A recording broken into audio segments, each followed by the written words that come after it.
আসসালামু আলাইকুম, hello everyone. আমি নাহিদ স্যার। আশা করি তোমরা সবাই ভালো আছো। রমজানে আইসিটির প্রথম ক্লাস আমাদের ব্যাচমেটে অনলাইনে তোমাদের জন্য চ্যাপ্টার 6 নিয়ে আমি একটা নতুন ক্লাসের আয়োজন করেছি, যেখানে আমি চ্যাপ্টার 6 পুরোটাই কভার করব। যেমনটা ইংরেজিতে ন্যারেশন কভার করেছি, ঠিক তেমনভাবে আইসিটিতে চ্যাপ্টার 6 নিয়ে পুরোটা স্লাইডটাকে আমি তোমাদের জন্য একটা স্লাইড তৈরি করেছি, বেশ লম্বা একটা স্লাইড। আমি স্টেপ বাই স্টেপ কতগুলো ক্লাসে এটা নিয়মিত তোমাদেরকে ভিডিওগুলো দিতে থাকবো। আমার এই ভিডিওটা কোনো সরাসরি ক্লাসরুমে রেকর্ড করছি না, আমি আমার রুমে ল্যাপটপের স্ক্রিনে সেই রেকর্ডেড ক্লাসটা তোমাদেরকে দিচ্ছি। স্লাইড থেকে তোমাদের রেকর্ড করে তোমাদের ক্লাসটা তৈরি করে দিচ্ছি। তোমরা যদি রেগুলারিটি মেনটেন করে ক্লাসগুলো দেখো, আশা করি চ্যাপ্টার 6 নিয়ে তোমাদের কোনো প্রকার প্রবলেম থাকবে না। এই ক্লাসের ধারাবাহিক ক্লাসগুলোতে আমরা কি কি পড়বো তা শুরুতে দেওয়া থাকবে, সেগুলো লাইন বাই লাইন এক্সপ্লেনেশন দেওয়া থাকবে। তুমি ভিডিওগুলো পজ করে তুমি সেখান থেকে নোট নিতে পারো, অথবা যদি তোমরা আমাকে কেউ মেসেজ করো, আমাকে যদি আমার চ্যানেলে যদি কেউ কমেন্ট করে যদি এটা পুরো স্লাইডটার পিডিএফ চাও প্রতিটা ক্লাসের, সেই দিনের ক্লাসের পিডিএফ আমি তোমাদেরকে মেইল করে দিব। সো দেরি না করে চলো শুরু করা যাক। Thank you.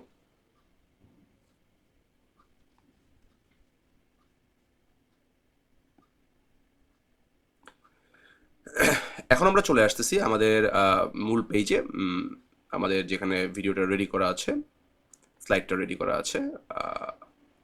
Okay, HSC ICT chapter 6 database management. এটা আগে ছিল না, তোমাদের যারা এবার পরীক্ষার্থী তারাই প্রথম দিচ্ছ। আশা করি তোমাদের এই ভিডিও রিসোর্সটা খুব বেশি উপকারে দিবে এই ব্যাপারটা ভালো করে প্র্যাকটিস করার জন্য। তো চলো ক্লাস 1, আজকে ক্লাস 1 আমরা কি কি শিখবো সেটা একটু দেখে নিই। যা যা থাকছে আজকের আলোচনায় সেটা হচ্ছে ডাটা কি, ইনফরমেশন কি, ডাটা ও উপাত্তের মধ্যে পার্থক্য, ডাটাবেজ কি, ডাটাবেজের সুবিধা অসুবিধা, ডাটাবেজের প্রকারভেদ যেমন সাধারণ ডাটাবেজ, রিলেশনাল ডাটাবেজ, ডাটাবেজের উপাদানসমূহ কি কি, ডাটা হায়ারার্কি কি, ডাটা ও এর প্রকারভেদের আলোচনা। আজকের ক্লাস 1টা আমরা ঠিক এতগুলো জিনিসের উপরই আমরা সাজিয়েছি। তো চলো এই মুহূর্তে আমরা প্রথম সেশন চলে যাই, ডাটা কি। Let's start. ডাটা কি, ভালো করে খেয়াল করো, এখানে লেখা আছে, চাইলে এখান থেকে তোমরা নোট নিয়ে নিতে পারো। সুনির্দিষ্ট ফলাফল বা আউটপুট পাওয়ার জন্য প্রসেসিংয়ে ব্যবহৃত কাঁচামাল সমূহকে ডাটা বা উপাত্ত বলে।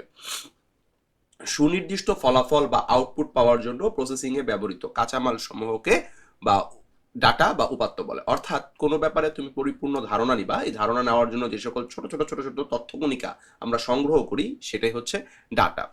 ডাটা শব্দটি ল্যাটিন শব্দ ডেটাম থেকে এসেছে। ডেটামের বহু বচন হচ্ছে ডাটা, তার মানে ডাটা বহু বচন আর এক বচন হলো ডেটাম।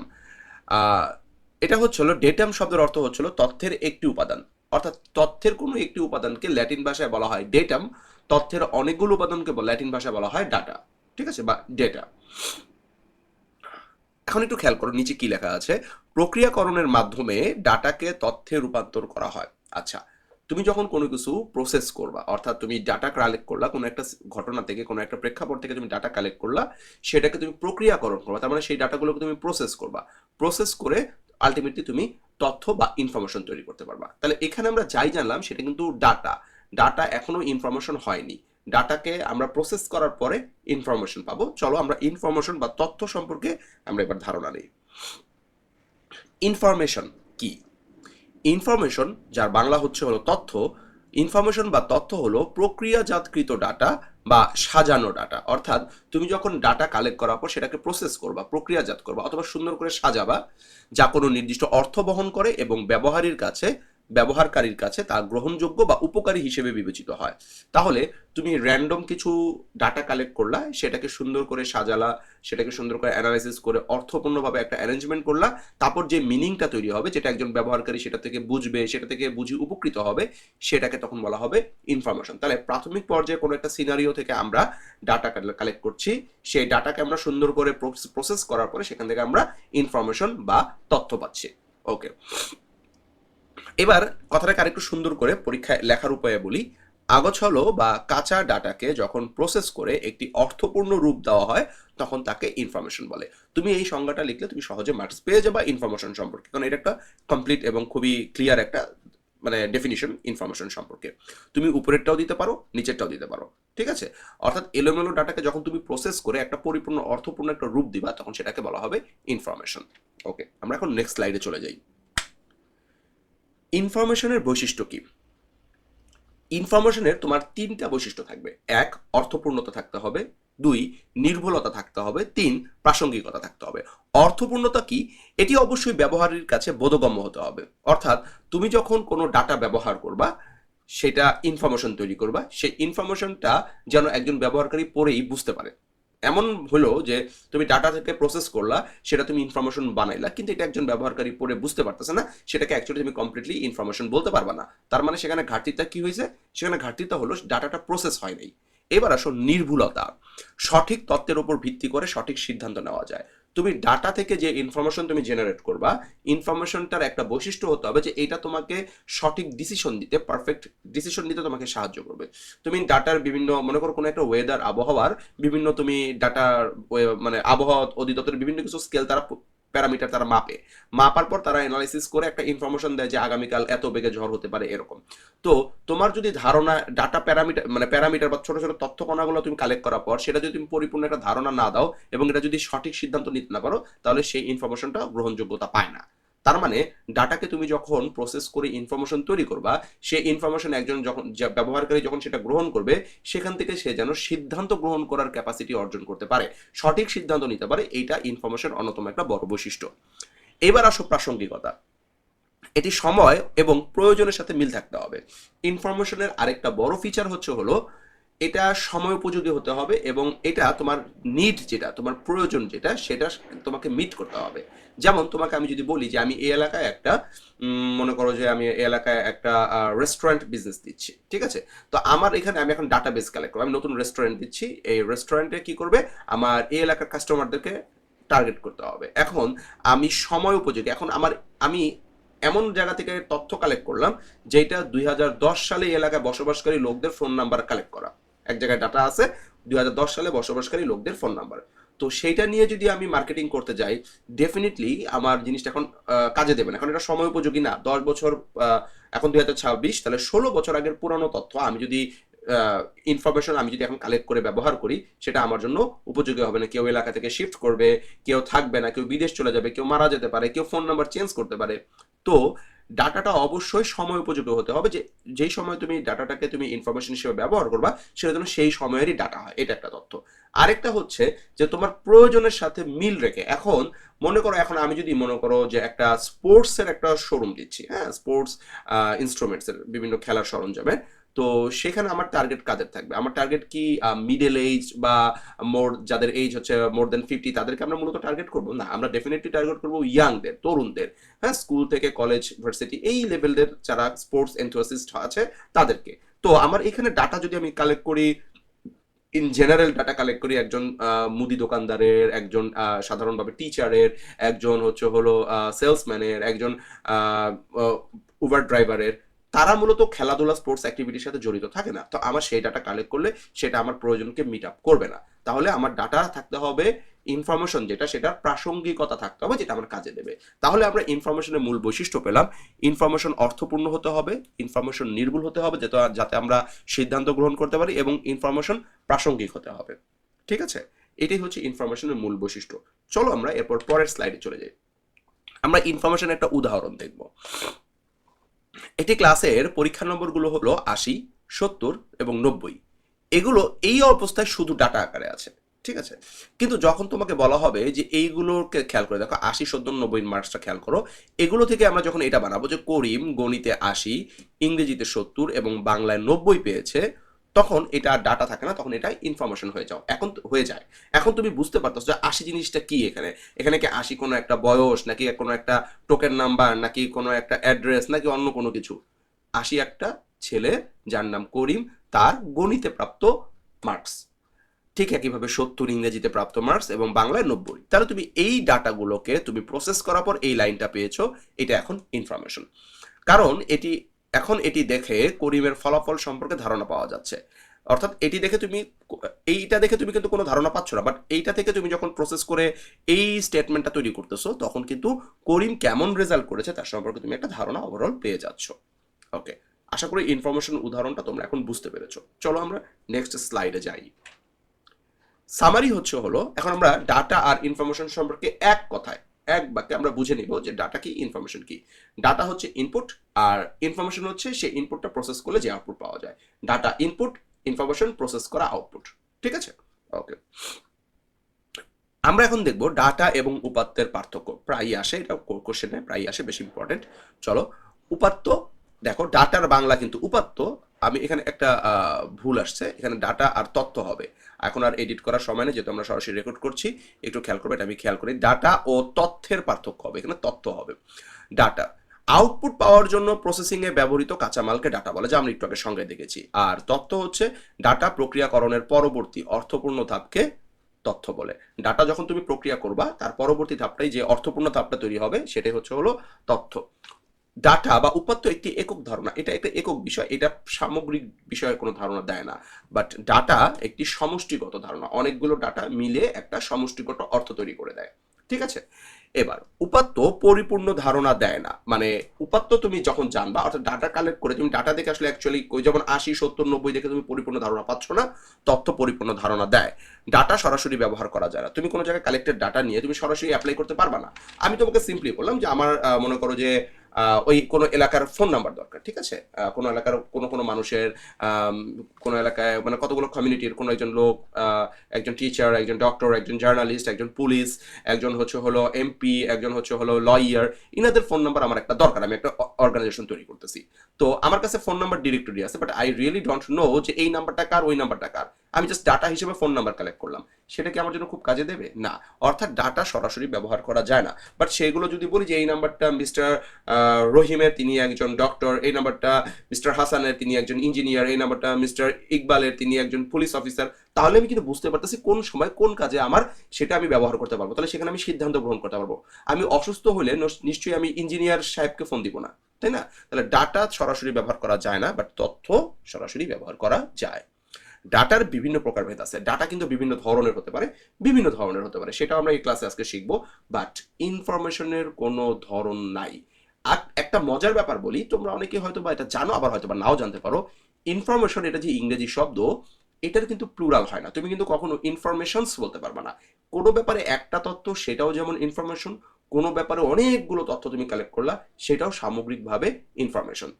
ইনফরমেশনের যেমন প্রকারভেদ নাই, ইনফরমেশন তেমন প্লুরালও হয় না। ঠিক আছে, ডাটা আর ইনফরমেশনের পার্থক্য আশা করি বুঝতে পেরেছো। আমি আবার রিপিট করছি, এই 3 নম্বরের যে শিরোনামটা, এই শিরোনামটাতে আমার এখানে উপাত্ত না লিখে হবে তথ্য, ভুলে লিখেছি, এর জন্য আমি দুঃখিত। এবার আসো ডাটাবেজ কি। আমরা তো ডাটা সম্পর্কে জানলাম যে ডাটা হচ্ছে উপাত্ত, আর বেজ অর্থ হলো সমাবেশ। ডাটা মানে উপাত্ত, বেজ অর্থ হলো সমাবেশ, কোনো কিছু সুন্দর করে এক জায়গায় সমাবেশ করা। কোনো বিষয়ের উপর সংগৃহীত উপাত্তের ব্যাপক সমাবেশকে ডাটাবেজ বলে। সংজ্ঞাটা খুবই সিম্পল, খেয়াল করে দেখো। কোনো বিষয়ের উপর সংগৃহীত উপাত্তের ব্যাপক সমাবেশকে ডাটাবেজ বলে। আবার এই কথাটাকে অন্যভাবে বলা যায়, পরস্পর সম্পর্কযুক্ত এক বা একাধিক ফাইল বা টেবিলকে ডাটাবেজ বলা হয়। এবার আসো ডাটাবেজের সুবিধাটা কি। ডাটা অতি দ্রুত উপস্থাপন এবং পরিচালনা করা যায়। ডাটাকে আপডেট করা যায়। ডাটাবেজের তথ্যসমূহকে প্রয়োজনে অ্যাসেন্ডিং এবং ডিসেন্ডিং অর্ডারে সাজানো যায়। তোমরা অ্যাসেন্ডিং এবং ডিসেন্ডিং অর্ডার আশা করি সবাই জানো, এটা জানার কথা, তোমরা ইন্টার স্টুডেন্ট, এটা জানা উচিত। অ্যাসেন্ডিং অর্ডার হচ্ছে আস্তে আস্তে ক্রমটা বাড়বে, যেমন 1, 2, 3, 4, 5 আস্তে আস্তে বৃদ্ধি পাবে, ক্রমবর্ধমান অর্ডারে ডাটাকে সাজানো যায়। আবার ডিসেন্ডিং অর্ডারও সাজানো যায় আস্তে আস্তে, না উল্টা দিক থেকে, যেমন 10, 9, 8, 7, 6, 5, 4, 3, 2, 1। জিনিসটা সহজ করে বোঝা, অনেক জায়গায় অনেক ডাটা ডিরেক্টরি আছে, সাধারণত ইংলিশ ডিকশনারিতে তুমি অনেক ওয়ার্ড পাও। তো সেটাকে যদি ওয়ার্ডগুলোকে যদি তুমি ডাটা হিসেবে চিন্তা করো, তাহলে এই ওয়ার্ডগুলোর যে সিরিয়াল, সেটা এ দিয়ে, তারপর বি দিয়ে, তারপর সি দিয়ে, তারপর ডি দিয়ে, এরকম সিরিয়ালে আসে। এটা হচ্ছে যেমন এর পরে বি, বি এর পরে সি, ফরওয়ার্ডিং। এটা হচ্ছে অ্যাসেন্ডিং অর্ডার। যদি ডিটেলসটা এমন, ডিকশনারিটা যদি এমন ভাবে তৈরি করা হতো যে আগে জেড আসতো, তারপর হলো ওয়াই আসতো, তারপর এক্স আসতো, মানে উল্টা দিক থেকে আসতো, তখন সেটা হয়তো ডিসেন্ডিং অর্ডার। তো ডাটাবেজের একটা বড় সুবিধা হচ্ছে তুমি চাইলেই মানে খুবই স্মুথলি, খুবই শর্ট টাইমে তুমি অ্যাসেন্ডিং অর্ডার অথবা ডিসেন্ডিং অর্ডারে তুমি সাজাইতে পারো। ঠিক আছে, এটা একটা অনেক বড় বেনিফিট, ডাটাবেজে খুবই রিয়েলি এটা খুবই কাজ করে। অল্প সময়ে ডাটার বিন্যাস ঘটানো যায়, মানে তুমি খুব অল্প সময় তুমি কোন কোন ডাটা প্রয়োজন সেটাকে সুন্দর করে একটা তুমি বিন্যাস, একটা ক্লাসিফিকেশন করে ফেলতে পারো। একটা বিশাল ডাটাবেজ আছে, একটা স্টুডেন্টের নাম আছে, স্টুডেন্টের কন্ট্যাক্ট আছে, স্টুডেন্টের আইডি নাম্বার আছে, স্টুডেন্টের বাবার নাম্বার আছে, স্টুডেন্টের মায়ের নাম আছে, স্টুডেন্টের হচ্ছে হলো অ্যাড্রেস আছে, স্টুডেন্টের ব্লাড গ্রুপ আছে, সবকিছু আছে। এখন সেখান থেকে তোমার জাস্ট দরকার হচ্ছে স্টুডেন্টের নাম, আর হচ্ছে স্টুডেন্টের আইডি আর অ্যাড্রেস। এই তিনটা জিনিস দরকার, তাহলে এত কিছু থেকে তুমি সহজে এগুলোকে বিন্যাস করে আলাদা করে ফেলতে পারবা। এটা ডাটাবেজের বড় একটা সুবিধা। ডাটার ডুপ্লিকেশন কমানো যায়। এখানে ডুপ্লিকেশন কথাটা কি? ডুপ্লিকেশন মানে হচ্ছে হলো যে একই ডাটা তোমার যেন বারবার ব্যবহার না করতে হয়। ঠিক আছে? একই ডাটাবেজে তুমি একজনেরই এন্ট্রি দুইবার লিখে ফেললা ভুলে, কিন্তু ডাটাবেজ ব্যবহার করলে এই ভুলটা হবে না, কারণ সেটা আগেই দেখাবে যে আরেক জায়গায় এন্ট্রি করা আছে। তো তুমি একই এন্ট্রি দুইবার দিলে সেটা ডাটাবেজ অটোমেটিক্যালি ওইটা দেখাই দিবে, তাই তুমি আর রিপিট করবা না। তো ডাটা ডুপ্লিকেশন এইভাবে কমানো যায়। ওকে, সহজে ডাটা বা রেকর্ড খুঁজে বের করা যায়। আমার অনেক ডাটা আছে, অনেক তথ্য আছে এখানে রাখা, আমি এত তথ্যের মধ্যে আমার প্রয়োজনীয় তথ্য খুঁজবো কিভাবে, তাই না? ঠিক এই কারণেই তো আমাদের ডাটাবেস তৈরি করা। ডাটাবেস থেকে বিশাল ডাটার ভান্ডার থেকে আমরা সহজে একটা ডাটা খুঁজে বের করতে পারি। ঠিক আছে? তোমার ফোন যে কন্ট্যাক্টে আছে তুমি সেটা কিন্তু একটা ডাটাবেস। ফোন কন্ট্যাক্টের যে ডাটাবেস সেখানে তুমি সহজেই নাম্বার যে রাখো, সেটা কিন্তু তুমি কারো নাম টাইপ করলে কিন্তু সেটা ওই নির্দিষ্ট স্পেসিফিক নামটা চলে আসে। তাহলে কি সহজে ডাটা বা রেকর্ড খুঁজে বের করা যায়। ডাটাবেজে জিনিসটা আরো ব্যাপক অর্থে করা যায়। ওকে, আশা করি ডাটাবেজের সুবিধা বুঝতে পেরেছো। নাম্বার 6, ডাটাবেজের অসুবিধা। ডাটাবেজের অসুবিধা কি? প্রথম অসুবিধা, আসলে এই অসুবিধাটা খুব বেশি যে বড় সত্যিকার অর্থে অসুবিধা তা না, কারণ তোমার যখন ভালো কিছু প্রয়োজন সেটা ম্যানেজমেন্ট একটু স্ট্রং লাগে, সেটা একটু কস্টলি হয়, তাই না? এরকমই দেখো, ডাটাবেজের সবচেয়ে প্রথম অসুবিধা এখানে কি লেখা আছে, একটি শক্তিশালী ডাটাবেস তৈরি ও রক্ষণাবেক্ষণের জন্য অনেক খরচ প্রয়োজন, অনেক বেশি খরচ সেটা। একটা তোমার বড় প্রতিষ্ঠান, অনেক ডাটা আছে, সেখানে প্রতিদিন বিভিন্ন ধরনের প্রোডাক্ট তৈরি হচ্ছে, সেলস হচ্ছে, তারপর ওই প্রোডাক্টগুলো তৈরি করার জন্য বিভিন্ন এলিমেন্টস কিনতে হচ্ছে, ম্যাটেরিয়ালস আসতেছে, ম্যাটেরিয়ালস আসতেছে। তো কোন উপাদানগুলো আসতেছে, ওইটা দিয়ে কি তৈরি হচ্ছে, কি পরিমাণে তৈরি হচ্ছে, প্রতিদিন কতটুকু তৈরি হচ্ছে, সব কিছু কিন্তু বড় বড় প্রতিষ্ঠানে মেনটেন করা হয়, ডাটা রাখা হয়, তাই না? আমরা যখন একটা প্রোডাক্ট দেখি, প্রোডাক্টের এখানে একটা ম্যানুফ্যাকচারিং ডেট দেখি, তারপর এখানে একটা বারকোড দেখি, এগুলো মূলত একটা ডাটা। ওই কোম্পানির কাছে তোমার কাছে হাতে যে প্রোডাক্টটা আসছে, এরকম মনে করো তুমি একটা পিনাট বার নিচ্ছ, চকলেট, যে বিভিন্ন কোম্পানির পিনাট বার গুলো পাওয়া যায় না, দেখবো ওখানে একটা কোড আছে, বা বারকোডের সাথে একটা কোড আছে। ওই বারকোড দিয়ে ওই পিনাট বারের প্যাকেট যদি তুমি কোম্পানিতে নিয়ে যাও, বলো ভাই এটা কবে উৎপাদন হয়েছিল, কোন কোন প্রোডাক্ট থেকে এটা আসছে, এরকম যদি বলো, তারা কি করবে, ডাটাবেজে চেক দিলে সব হিস্ট্রি বের করতে পারবে। ওই পিনাট বার কোন ব্যক্তির বাদামের স্টক থেকে এই পিনাট বারটা তৈরি হয়েছে, এটা কবে আসছিল, কবে মার্কেটে এটা প্রস্তুত হয়েছে, কবে কোন শিপমেন্ট এটা বের হয়েছে ফ্যাক্টরি থেকে, এরকম এরকম সব তথ্য আছে। তো এইগুলো ম্যানেজমেন্ট করার জন্য অবশ্যই খরচ লাগবে। তারপর আরেকটা হচ্ছে ডাটাবেস ডিজাইন এবং ম্যানেজমেন্ট বেশ জটিল একটা প্রক্রিয়া, যেহেতু বিশাল বড় পরিসরের কাজ, অনেক তথ্য, অনেক অ্যারেঞ্জমেন্ট করা লাগে, সেটা ম্যানেজমেন্ট করতে হয়, সেটা ঠিকমতো ডিজাইন করে নিতে হয়। এটা একটু জটিল একটা প্রসেস, সময় সাপেক্ষ ব্যাপার। সঠিকভাবে ডাটাবেস ডিজাইন না করলে ডাটা রিডান্ডেন্সি এবং অসামঞ্জস্যতা দেখা দিতে পারে। ধরো তুমি একটা ডাটাবেসের একটা ফাইল তৈরি করলা, সেই ফাইলটা হচ্ছে একটা স্কুলের এডুকেশন সিস্টেমের ফাইল, ঠিক আছে, স্কুল মেইনটেনেন্স ফাইল। এই ডাটাবেজের ফাইলের ডিজাইন তোমার কি মনে হয়, সেটা কি কোনো একটা ফ্যাক্টরি বা গার্মেন্টস ফ্যাক্টরির ডাটাবেসের ফাইলের সাথে কি কোনোভাবেই ম্যাচ করবে? দুইটার প্যাটার্ন কি এক? অর্থাৎ তোমার যদি সঠিকভাবে তুমি ডাটাবেসের ডিজাইন প্যাটার্ন এক না করো, সেক্ষেত্রে ঝামেলা তৈরি হবে। সবার প্রথম যে ঝামেলাটা তৈরি হতে পারে সেটা হচ্ছে ডাটা রিডান্ডেন্সি বাড়বে। হয়তো বা স্কুলের জন্য যে ডিজাইনটা সুইটেবল সেটা ওই ফ্যাক্টরির জন্য সুইটেবল না, সেখানে তোমার ডাটা বারবার কি হতে পারে, ব্যবহার করা হতে পারে, একই ডাটা বারবার ব্যবহার করার ঝামেলা আসতে পারে, বা যেটা আসলে যৌক্তিক না সেটা আসতে পারে। স্টুডেন্টস, তুমি ফ্যাক্টরিতে নিশ্চয়ই রেজাল্ট মার্কশিট ডাটা থাকবে না, তাই না? তো ভিন্ন ভিন্ন ক্ষেত্রে ডাটাবেজের ডিজাইন ভিন্ন হয়। এই ক্ষেত্রে অসামঞ্জস্যতা যদি থাকে, অর্থাৎ ডিজাইনের অসামঞ্জস্যতা থাকলে ডাটাবেজের বড় একটা ক্ষতি হয়, যা কোনোভাবেই কাম্য নয়। আর এরপর দেখো, ডাটাবেজের আরো কিছু অসুবিধা আছে, 4, 5, 6 আছে। ডাটাবেজ তৈরি, পরিচালনা এবং রক্ষণাবেক্ষণের জন্য, অর্থাৎ মেনটেন্যান্সের জন্য দক্ষ এবং প্রশিক্ষিত জনবল, অর্থাৎ জনবল বলতে দক্ষ এবং প্রশিক্ষিত লোক লাগে। তুমি যে কাউকে ডাটাবেজ সফটওয়্যার দিয়ে বললা যে ভাই আপনি এই ডাটাগুলো মেনটেন করেন, ডাটাগুলো এন্ট্রি করেন, এটা আসলে হবে না। ডাটাবেজ মেনটেন করার জন্য একজন এক্সপার্ট লাগে। তো যিনি ডাটাবেজ মেনটেন করেন বা যারা এটা করেন তাদেরকে বলা হয় ডিবিএ। এটা এখন বললাম না, জাস্ট বলে রাখলাম, যারা এগুলো মেনটেন করেন, ডাটাবেজ নিয়ে কাজ করেন, তাদেরকে বলা হয় ডিবিএ, কারণ এটা নিয়ে পরবর্তীতে আমাদের আলোচনা আছে। তো যেহেতু দক্ষ দক্ষ জনবল প্রয়োজন, তাদের অবশ্যই তাদের কাজে নিয়োগ দেওয়ার জন্য তাদের পেমেন্টও ভালো লাগে, দক্ষ তাদের বেতনাদির একটা বিষয় আছে, তাদেরকে ঠিক মতো পাওয়ার রিসোর্সের ব্যাপার আছে, তাই না? এটা এখানে একটা ম্যাটার করে। কোনো কারণে যদি ডাটাবেজের সার্ভার ক্র্যাশ করে, তাহলে বা বিদ্যুৎ বিভ্রাট ঘটে, বা পুরো সিস্টেমটা যদি কোনো কারণে নষ্ট হয়ে যায়, তাহলে পুরো কার্যক্রম অচল হয়ে পড়ে। তুমি ধরে নাও একটা কোম্পানির হঠাৎ করে যেই তাদের ডাটাবেজের যে সার্ভার, সাধারণত এটা কয়েক স্তরে প্রোটেকশন দেওয়া থাকে, তারপরও ধরে নাও যে তাদের ডাটাবেজের কোনো কারণে ওই যে সার্ভারটা আছে যেখানে ডাটাবেজ মূলত সংরক্ষণ করা হয় সেটা কোনো কারণে নষ্ট হয়ে গেছে বা কোনো কারণে ইন্টারাপ্ট হয়ে গেছে, আপাতত সিস্টেম মেনটেন্স আছে, তাহলে তুমি জিনিসটা বুঝো নতুন এন্ট্রি হবে না, পুরনো এন্ট্রি বের করা যাবে না, ওখান থেকে না কোনো কিছু অ্যাড করা যাবে, পুরো সিস্টেমটা থমকে যাবে কিছুক্ষণের জন্য। এটা কাইন্ড অফ এ ডিজাস্টার তৈরি করে ফেলে ইন্ডাস্ট্রিতে। ডাটাবেজের ক্ষেত্রে যেহেতু প্রচুর পরিমাণে ডাটা নিয়ে কাজ করা হয়, যেহেতু প্রচুর পরিমাণ ডাটা, তাই সেটা প্রচুর পরিমাণ মেমোরি লাগবে, প্রচুর পরিমাণ ডিস্ক স্পেসের প্রয়োজন হবে, অর্থাৎ এটার জন্য একটা বড় একটা মানে কস্টের একটা ব্যাপার রয়েছে। আর তোমরা তো জানো ইদানিং যারা একটু ডিভাইস নিয়ে ধারণা রাখো, ইদানিং র্যামের দাম প্রচুর বেড়ে গিয়েছে, তো ডাটাবেজের ক্ষেত্রে এটা একটা মেজর কনসার্ন। ডাটাবেজের প্রকারভেদ, চলো এবার ডাটাবেজের প্রকারভেদ সম্পর্কে ধরি। গঠন ও কার্যপ্রণালীর উপর ভিত্তি করে, গঠন এবং কার্যপ্রণালীর উপর ভিত্তি করে ডাটাবেজকে প্রধানত আমরা দুই ভাগে ভাগ করতে পারি। একটা হচ্ছে সাধারণ ডাটাবেজ আর একটা হচ্ছে রিলেশনাল ডাটাবেজ। আমরা এখন এই সাধারণ ডাটাবেজ আর রিলেশনাল ডাটাবেজ সম্পর্কে আলোচনা করব। চলো দেখি সাধারণ ডাটাবেজ কি।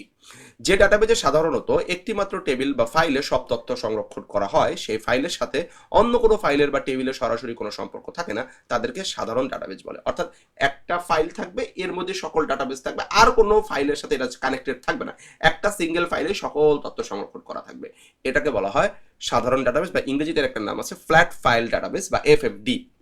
এর বৈশিষ্ট্যগুলো কি?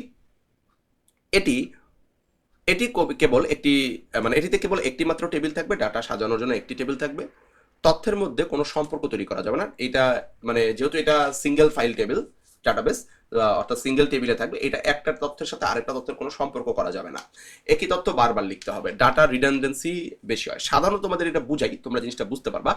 অনেক অ্যাপার্টমেন্টে কি হয়, ডাটা এন্ট্রি করা হয়। কেমন ডাটা এন্ট্রি করা হয়? কে বাসায় কখন আসলো সেটা এন্ট্রি রাখা হয়। তো মনে করো যে একটা বিল্ডিং, এই এন্ট্রিটা করার জন্য তারা একটা ডাটাবেস মেনটেন করছে যে এক বছর কে কে আসবে সেটা তারা এন্ট্রি করে রাখে। এখন একই বিল্ডিং এ আমি ওই বিল্ডিং এর অতিথি, আমি ওই বিল্ডিং এর বাসিন্দা না, যেহেতু বাহিরের একজন লোক, আমি ওই বিল্ডিং এ যদি একদিনে 3 বার যাই, আমাকে কিন্তু 3 বার এন্ট্রি করতে হবে। 3টা ভিন্ন ভিন্ন সময় যদি আমি যাই, 3টা ভিন্ন ভিন্ন সময় আমাকে তো এন্ট্রি করতে হবে, তাহলে একই তথ্য বারবার লিখতে হয়, এটাতে ডাটা রিডান্ডেন্সি বেশি হয়।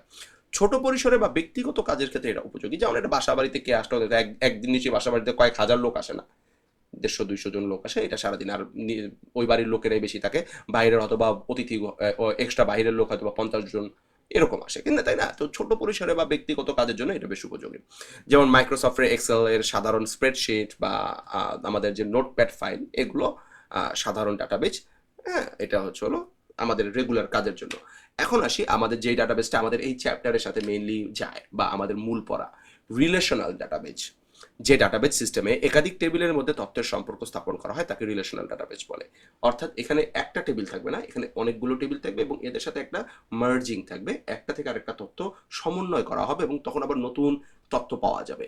আবার দেখো, যে ডাটাবেজ সিস্টেমে একাধিক টেবিলের মধ্যে তথ্যের সম্পর্ক স্থাপন করা হয় তাকে রিলেশনাল ডাটাবেজ বলে। এখানে একটি টেবিলের ডাটার সাথে অন্য একটি টেবিলের ডাটার লজিক্যাল লিঙ্ক থাকে, যৌক্তিক, র্যান্ডম না, এটা লজিক্যাল লিঙ্ক থাকবে। এর বৈশিষ্ট্যগুলো কি সেটা নিচে দেওয়ার চেষ্টা করি। দেখো, প্রথম হচ্ছে একাধিক টেবিল থাকে এবং এক টেবিলের সাথে অন্য টেবিল যুক্ত থাকে। অনেকগুলো টেবিল থাকবে, একটা টেবিলের সাথে অন্য টেবিল যুক্ত থাকবে। প্রাইমারি এবং ফরেন কি ব্যবহার করে সম্পর্ক তৈরি করা হয়। ডাটা ডুপ্লিকেশন বা রিডান্ডেন্সি থাকে না বললেই চলে। বড় প্রতিষ্ঠানে বিপুল তথ্য ব্যবস্থাপনার জন্য এটিই সেরা। যেমন Microsoft access, MySQL, Oracle, SQL server, এগুলো হলো রিলেশনাল ডাটাবেজের মূল বৈশিষ্ট্য।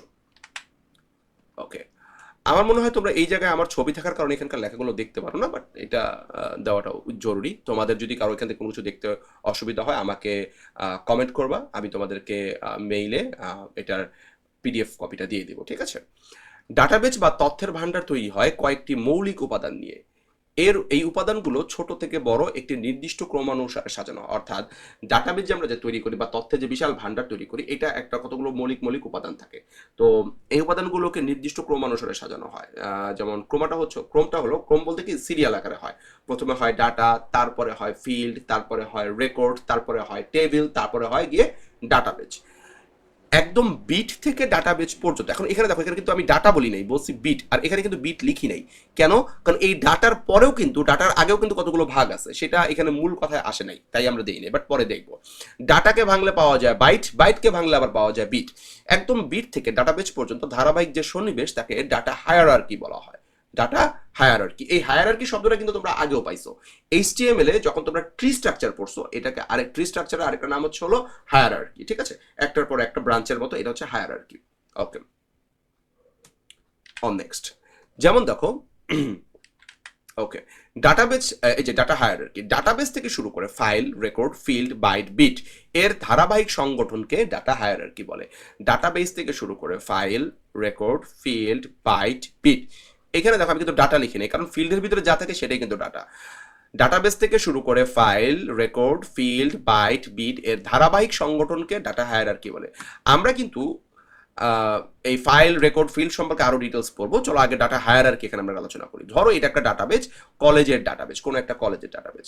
সেই কলেজের এই ডাটাবেজের মধ্যে একটা রয়েছে রেজাল্ট ফাইল আর একটা রয়েছে পার্সোনাল ফাইল, দুইটা ভিন্ন ভিন্ন টেবিল, ঠিক আছে? এই রেজাল্ট ফাইল একটা টেবিল, আবার পার্সোনাল ফাইল আরেকটা টেবিল।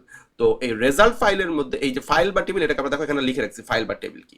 রেজাল্ট ফাইলের মধ্যে রয়েছে তিন ধরনের ডাটা: স্যামের ডাটা, ম্যাক্সের ডাটা আর জনের ডাটা। তাহলে রেজাল্ট ফাইলে কয়টা স্টুডেন্টের ডাটা রয়েছে? তিনটা। তাহলে এই যে স্যাম, ম্যাক্স, জন, এটা হচ্ছে রেকর্ড। তো এই স্যামের ডাটা, ম্যাক্সের ডাটা, জনের ডাটা, প্রত্যেকের ডাটার মধ্যে তিনটা জিনিস রাখা আছে: নেম, রোল আর জিপিএ। নেম, দেখো এখানে আমি ম্যাক্সের ডাটা দেখাচ্ছি, নেম, রোল, জিপিএ, ঠিক আছে? তো এই যে নেম ডাটার মধ্যে যেটা আছে, নেম ফিল্ডের মধ্যে আছে ম্যাক্স, রোল ফিল্ডের মধ্যে আছে 2140, আর জিপিএ ফিল্ডের মধ্যে রয়েছে 5। এগুলো হচ্ছে সব ডাটা। তখন এই ডাটাকে যদি আমি ভাঙি, ফিল্ডের ভিতরে যে ডাটা আছে ম্যাক্স বা এই যে রোল 2140, ম্যাক্সের রোল 2140, এই রোল ফিল্ডের মধ্যে যে ডাটাটা আছে 2140, এটাকে তুমি যদি আবার ভাঙো, তখন তুমি পাবা 4টা বাইট, 2140, এগুলো পাচ্ছ বাইট। এই প্রতিটা বাইটকে তুমি যদি আবার ভাঙো, যেমন এখানে আমি ভেঙেছি হচ্ছে 4কে, 4 এর বাইনারি মান 100, তো 0000100, তো এইটা হচ্ছে এক বাইট, মানে আমরা জানি 8 বিট, এটা আমরা চ্যাপ্টার 3.1 এ পড়েছি, সো এটা নিয়ে আর এখানে ডিসকাস করলাম না। আর এই যে দেখো, তাহলে 4কে যদি ভাঙি তাহলে সেটা আবার একটা বিট তৈরি হয়। তাহলে সর্বনিম্ন ডাটাবেজ, এই যে এখান থেকে বিশাল বড় ডাটাবেজ, সর্বনিম্ন শুরু বিট থেকে, তারপর হলো বাইট, তারপর হচ্ছে ফিল্ড বা তথা ডাটা, তারপর হচ্ছে রেকর্ড, রেকর্ড গুলো যুক্ত হয়ে হচ্ছে ফাইল বা টেবিল, আর ফাইল বা টেবিল যুক্ত হয়ে হচ্ছে ডাটাবেজ। আশা করি ডাটা হায়ারার্কি বুঝতে পেরেছো। এবার ডাটা আর এর প্রকারভেদের আলোচনা, চলো আমরা একটু দেখি। ডাটা, এটি ডাটাবেজের ক্ষুদ্রতম একক। কোন নির্দিষ্ট ফিল্ডের অধীনে যে মান বা তথ্য থাকে তাকে ডাটা বলে। তাহলে ডাটা কি? ডাটাবেজের ক্ষুদ্রতম একক হচ্ছে কোন নির্দিষ্ট, এই ডাটাবেজের ক্ষুদ্রতম একক হচ্ছে ডাটা। কোন নির্দিষ্ট ফিল্ডের অধীনে যে মান বা তথ্য থাকে তাকেই ডাটা বলে। যেমন করিম, 101, ঢাকা, এগুলো এক একটি ডাটা। এখন আমরা এর প্রকারভেদের একটি চার্ট দেবো। তাহলে এখন আমরা পড়তেছি ডাটা কি। ডাটাবেজের ক্ষুদ্রতম একক হচ্ছে ডাটা, ঠিক আছে? আর এই ডাটা এগুলোই হচ্ছে আমাদের বিভিন্ন ধরনের হয়। আমি যদি বলি যে, ওই যে প্রথমে মনে আছে যে 80, 90, 70 বলছিলাম, এগুলো ডাটা। তো এই ডাটাগুলোর বিভিন্ন ধরন হয়। এই ডাটা কত ধরনের সেটা আমাদের চার্ট এখন আমরা দেখি, চলো দেখি। তো ডাটার ধরনের মধ্যে আমরা প্রথমে পাচ্ছি ডাটা 3 প্রকার, 3টা বেসিক ধরন: numeric, Boolean and non numeric. Numeric, Boolean, non numeric. Numeric data 2 প্রকার: ইন্টিজার এবং ফ্লোট। বুলিয়ান ডাটাও 2 প্রকার, যেমন ট্রু এবং ফলস। এটা একটু। আর নন নিউমেরিক 3 প্রকার: ইমেজ, অডিও, ভিডিও। এখানে একটু আলোচনা, একটু বর্ণনার প্রয়োজন রাখে, আমরা সেইটাই দেখব। এখানে আমি আর কোনো ব্যাখ্যা বললাম না, পরের স্লাইডে এগুলোরই ব্যাখ্যা কোনটা কি সেটা বলা আছে। চলো, নিউমেরিক ডাটা কি। নিউমেরিকের 2টা ধরন: ইন্টিজার এবং ফ্লোট। ইন্টিজার কি আমরা এটা জানি, পূর্ণ সংখ্যা, যেমন 12 একটা পূর্ণ সংখ্যা, 173 এটা পূর্ণ সংখ্যা। ফ্লোট ভগ্নাংশ, দশমিক সংখ্যা, যেমন 12.5, 17.800, এগুলো ভগ্নাংশ। আমরা ভগ্নাংশ, পূর্ণ সংখ্যা, এই ব্যাপারে কিন্তু আমরা ধারণা জানি। এবার আসো বুলিয়ান। আমরা 3.2-তে বুলিয়ান পড়েছিলাম, যে কোনো কিছুর মান সত্য হলে তা 1, যে কোনো কিছুর মান মিথ্যা হলে তা 0। যেমন ধরো আমি যদি বলি যে আমার এটা মাথায় যেটা, সেটা একটা ক্যাপ, কথাটা কি সত্য না মিথ্যা? এটা মিথ্যা। তাহলে I am wearing A cap, এই কথাটার ভ্যালু হচ্ছে 0, কারণ এটা মিথ্যা। I am wearing A headphone, এই কথাটার ভ্যালু হচ্ছে 1, কারণ আমি আসলে একটা হেডফোন পরে আছি মাথায়। ওকে, তাহলে বুলিয়ান হিসাবে কোনো ডাটা 2 ধরনের হতে পারে, একটা হচ্ছে ট্রু আর একটা হচ্ছে ফলস। ট্রু হলে সত্য বা অন, যেটার মান হচ্ছে 1। ফলস হলে মিথ্যা বা অফ, যেটার মান হচ্ছে 0। ওকে, অনেক রাত হয়ে গিয়েছে, আমরা দ্রুত পড়াটা শেষ করব। নন নিউমেরিক। নন নিউমেরিক ডাটাগুলো হতে পারে, এখানে দেখো এখানে একটা আছে, এটাও আমি ঠিক করি নাই, বুলিয়ান ডাটা প্রকারভেদ, এটা হবে নন নিউমেরিক। আমরা এর আগেরটা তো এই ভুলটা ছিল, আমি এটা কপি করার সময় আর চেঞ্জ করি নাই। ডাটা প্রকারভেদ বুলিয়ান, আর এখানে হবে হচ্ছে হলো নন নিউমেরিক। চলো এখানে দেখাই যাচ্ছে, এটা বেশি বেশি সমস্যা হবে না তোমাদের। নন নিউমেরিক ডাটা তিন প্রকার: ইমেজ, অডিও আর ভিডিও। অর্থাৎ এতক্ষণ আমরা প্রথমে পড়েছিলাম নিউমেরিক, যেখানে সংখ্যা থাকবে, তারপরে দেখলাম বুলিয়ান, যেখানে বাইনারি মান, বুলিয়ানের হিসাবে মান থাকবে সত্য, লজিকের হিসাবে যুক্তি সঠিক হলে 1, যুক্তি ভুল হলে বা মিথ্যা হলে 0। এবার দেখবো যে ডাটা আরো হইতে পারে যেটা কোনো সংখ্যাই না, সেটা হচ্ছে অসংখ্যাবাচক, সংখ্যা হবে না। সেটা হতে পারে একটা ছবি, ইমেজ সংখ্যা না। সেটা হতে পারে একটা অডিও সংখ্যা না। সেটা হতে পারে একটা ভিডিও সংখ্যা না। এগুলোকে বলা হয় নন নিউমেরিক ডাটা। ঠিক আছে, তাহলে আমরা আবার আগের পিছনে চলে যাই। হ্যাঁ, এই যে ডাটা নিউমেরিক, বুলিয়ান, নন নিউমেরিক, পূর্ণ সংখ্যা, ভগ্নাংশ, লজিক্যাল সত্য, লজিক্যাল মিথ্যা, এটার মান 1, এটার মান 0। আর নন নিউমেরিকের ক্ষেত্রে এটা ছবি, এটা অডিও, এটা ভিডিও। ঠিক আছে, ডাটার মূল প্রকারভেদ এটা, চার্ট, এটা ডাটার চার্ট। ওকে, হ্যাঁ, তোমরা এখন যা দেখতেছো এটা হচ্ছে আমাদের খুবই পছন্দের একজন মানুষ, শরীফ ওসমান হাদি। তিনি এখন শহীদ, আমরা সবাই জানি। এই পবিত্র রমজান মাসে আমরা তার রুহের মাগফিরাত কামনা করি। তার জীবনে যদি কোনো ভুল ত্রুটি থাকে, আমরা সবাই দোয়া করি আল্লাহ তাআলা যেন সেগুলো ক্ষমা করে দিয়ে তাকে শহীদের সম্মানটা তাকে সম্পূর্ণরূপে দেন এবং জান্নাতের উচ্চ স্তরে তাকে আসীন করেন। আমরা পুরো জাতিটাই তাকে খুব ভালোবেসেছি তার সততা এবং তার সত্যবাদিতার কারণে। আমার একটা কথা এখনো মানে খুব বেশি মাথায় আসে, যে তিনি এখানে আমার ছবির কারণে হয়তো বা লেখাটা দেখতে পাচ্ছেন না, আমি এখানে যেটা তৈরি করে রেখেছি, বিচারটা অন্তত কইরেন। সে হয়তো বা বুঝতে পারছিল যে তিনি থাকবেন না, তাকে মেরে ফেলা হবে। আমরা সত্যি ওসমান হাদি সাহেব, আমরা আপনাকে ভুলি নাই ভাই। আমরা মনে করে চাই আপনার যারা হত্যা করছে, আপনার হত্যাকারীদের বিচার হোক। আল্লাহ আপনাকে যেন ভালো রাখেন, এই দোয়াই করি। এনিওয়ে, আমরা এখন লাস্ট ইয়েতে এসেছি। আশা করি আমাদের পড়াটা তোমাদের বুঝতে পেরেছো। দেখা হচ্ছে পরের ভিডিওতে, ততদিন ভালো থাকো। আসসালামু আলাইকুম, শুভরাত্রি। আর হ্যাঁ, যদি এই চ্যাপ্টার 6 এই স্লাইডের পড়াটা তোমাদের ভালো লেগে থাকে এবং ইংরেজির অন্যান্য গ্রামারগুলো তোমাদের হেল্পফুল হয়ে থাকে, তাহলে প্লিজ লাইক এবং সাবস্ক্রাইব করতে ভুলবা না। আর তোমাদের যাদেরই এই স্লাইডটার পিডিএফ প্রয়োজন, ডেফিনেটলি আমাকে একটু ইউটিউবে ভিডিওর নিচে কমেন্ট করবা, যাতে আমি তোমাদেরকে সেই মেইল হিসেবে, তোমাদের মেইলটা চেয়ে আমি তোমাদেরকে টেক্সট করে দিতে পারি, মেইলটা সেন্ড করে দিতে পারি। এটা ঠিক আছে, ভালো থাকো, আসসালামু আলাইকুম, দেখা হবে নেক্সট ভিডিওতে। আল্লাহ হাফিজ।